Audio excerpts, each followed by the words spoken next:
রেস্টুরেন্টের স্বাদে ঘরে থাকা সামান্য পরিমাণের উপকরণ দিয়ে আমি যেভাবে বাসায় চিকেন ফ্রাইটা তৈরি করে থাকি ওটাই আমার ফ্রেন্ডসদের সাথে শেয়ার করতে যাচ্ছি। আসসালামু আলাইকুম গাইস, কেমন আছেন? আলহামদুলিল্লাহ আমিও ভালো আছি। গাইস, এখানে স্বাদ মতো লবণ দিয়েছি একটু হলুদের গুঁড়া, একটু মরিচের গুঁড়া, দেন হচ্ছে একটু আদা রসুনের পেস্ট, সব কিছু একসাথে ভালো করে মাখিয়ে নিচ্ছি। মাখিয়ে নিয়ে একটুখানি রেস্টে রেখে দিব। অপর সাইডে হচ্ছে আমি কোট করার জন্য ময়দা রেডি করতে যতটুকু সময় পাবো ততটুকু সময় রেস্টে থাকবে। আপনারা চাইলে আধা ঘন্টার মতো রেস্টে রাখতে পারেন। এতে করে কি হবে, মশলাটা ভালোভাবে মাংসের গায়ে প্রবেশ করবে। গাইস, অপর সাইডে হচ্ছে একটা বাটি নিয়েছি, সেই বাটিতে আমার কোট করতে যতটুকু পরিমাণ ময়দা লাগবে ততটুকু পরিমাণ ময়দা নিয়েছি। এখানে চাইলে আপনারা আটাও ইউজ করতে পারেন।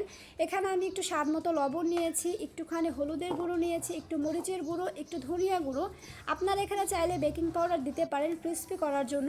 আমি আজকে ইচ্ছে করে স্কিপ করে নিয়েছি, দেখবো আজকে বেকিং পাউডার ছাড়া কী পরিমাণ ক্রিস্পি হয়, তাই জন্য।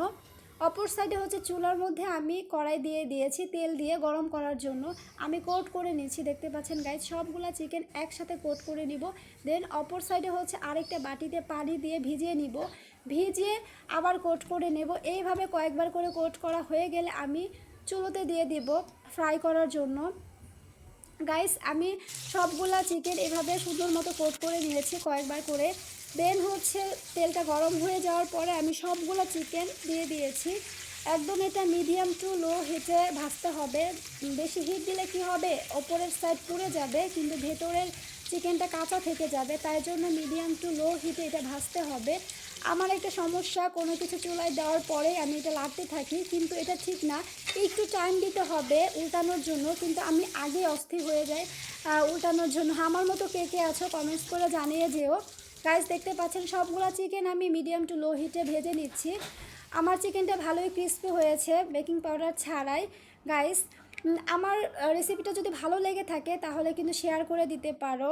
এরকম করে আমি আমার মতো করে বাসায় আমি চিকেন ফ্রাইটা তৈরি করে থাকি।